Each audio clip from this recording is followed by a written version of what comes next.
Sit down, shut your mouths, and watch The Gift of Gabe.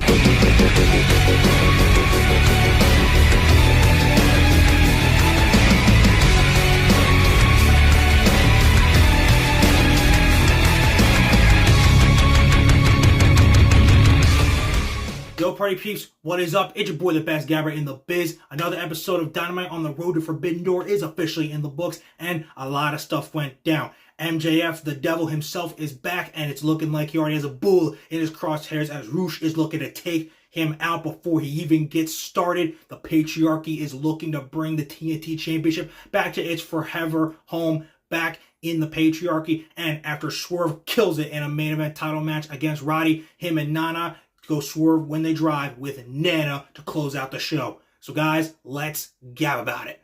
So first off, we had MJF back here on Dynamite. No shilling, no, like fun guy MJF. He is back, coming at people, taking names on his receipt list. And he was guys like Swerve, Will Ospreay, huge matches that I definitely think we are going to get like later this year, one of them which I think happens like at all in with MJF and Swerve, but I could be wrong. I'll take MJF versus Ospreay too.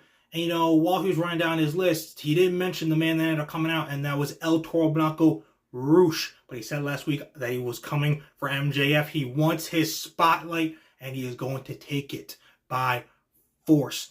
Now, this deserves a pay-per-view level match. This is going to be a great match.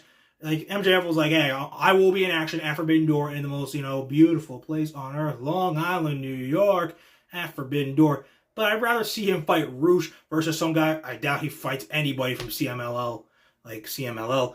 I wouldn't mind him versus Leo Rush if that's the thing they wanted to do for New Japan. But like I said, I think they are going to kick off the Owen Hart Cup tournament like they did last year at Forbidden Door. Because it's only like 8 guys, so I think maybe Danielson, who put his name in the hat, has a match against somebody from that, like from his first round of the bracket, and I think they might set that up with MJF versus Roosh to decide who will advance in that tournament. But also just to give us a straight up awesome wrestling match of Roosh, MJF, the Bull versus the Devil for the first time ever.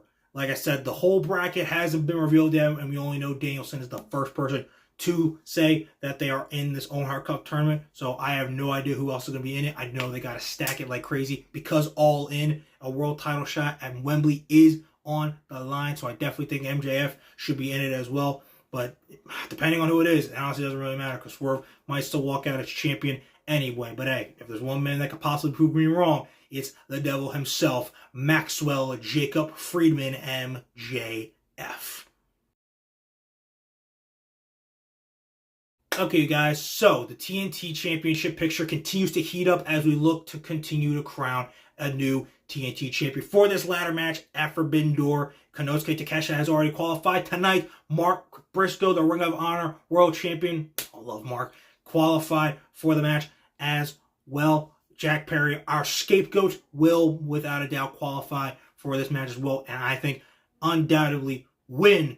But due to the business relationship between our EVPs, Mr. Matthew and Nicholas Jackson, and, the father of the century, the greatest TNT champion of all time, Christian Cage, and the rest of the Patriarchy, I'm thinking either Christian Cage or Nick Wayne is going to end up being added to this match because they want gold to be around their waist again and bring them back to the Patriarchy. Now, granted, I do want Christian to someday be the AEW World Champion, and, someday down the line, but that obviously isn't going to happen anytime soon.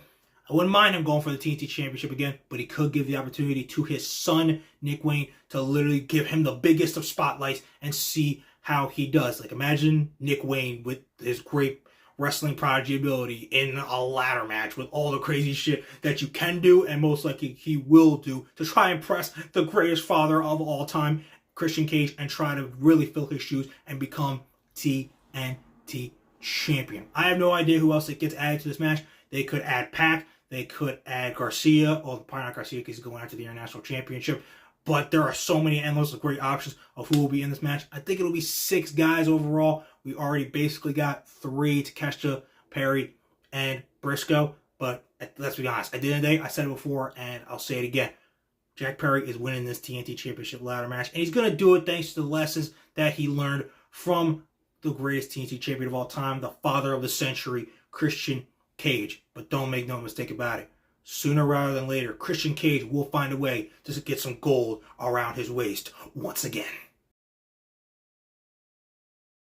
Okay, guys, so we capped off this show with Swerve versus Roderick Strong for the AEW World Championship. Great freaking match. And now Swerve officially has a clear path going into Forbidden Door for a match of the decade contender right here with Swerve versus Ospreay. Champion versus champion for the first time here in AEW for the AEW World Championship. Now, I said it all last week, and it'll be brought up when Ospreay comes back here, and, Swerve and him finally have that face-to-face.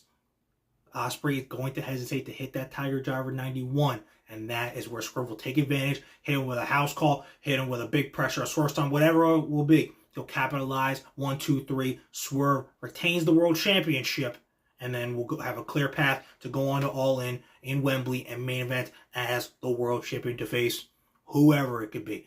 It has the options. And then Ospreay will go on to then have to chase the World Championship while defending his own International Championship and figure out how to get back to that World Championship and this time win. That'll be a great story to play out for the rest of the year, maybe even all the way until All In, next year when I think he'll probably win the AEW World Championship. But he also said that Team AEW, while they had a great chance at winning, they made one mistake. That recruiting in Team AEW, they forgot to pick the world champion. So when they go to war with the Elite again, world champs got this shit. That basically tells me we got the fifth man. So it's probably going to be Danielson, FTR, Darby if he can compete again, I guess. Freaking wild. What's it do inside of a cage? Should I set someone on fire again? It'd be crazy. And then Swerve versus the Elite with the addition of Hangman Adam Page. I think that is how he gets reintroduced, and I think that ends up probably being how we could get Hangman versus Swerve one final time for the AEW World Championship at All In, which if that happens, I am taking Hangman because I don't think Hangman is going to lose 3-0 to Swerve overall.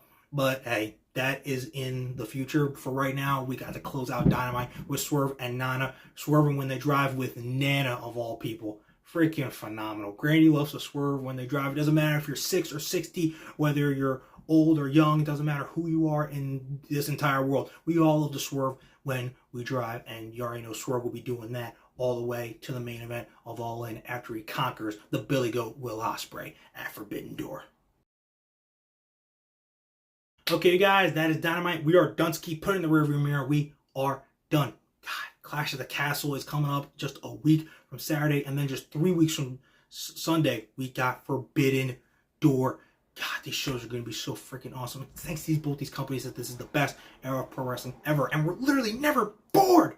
Oh, it's going to be so awesome, and that continues this Friday night on SmackDown when AJ Styles will, after his fake retirement speech in shades of Mark Henry, will look to officially challenge Cody Rhodes for one final title match, with hoping a stipulation for Clash at the Castle. And then how the hell is KO going to freaking brawl with the Bloodline this week? And will anybody believe Paul Heyman as he patiently and so lovingly waits for his tribal chief to finally return and save him? And we'll get one step closer to DIY versus A-Town Down Under for the WWE Tag Team Championships and that breakup of A-Town Down Under as well. Seriously, you're not going to want to miss any of these shows, you guys, and you're definitely not going to want to miss what your boy, the best gabber in the biz, has to say afterwards. So keep on liking and damn sure keep on subscribing and keep on remembering that when it comes to talking wrestling, who better to gab with and Gabe right here. All right, you guys, I hope you enjoyed Dynamite tonight. It was super solid. It's time to move on and get to the second to last SmackDown before Clash at the Castle. So until then, deuces puces, and I'll see you guys after SmackDown.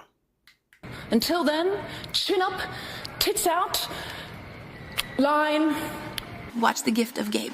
Darling, that is my part, and now you've ruined the moment.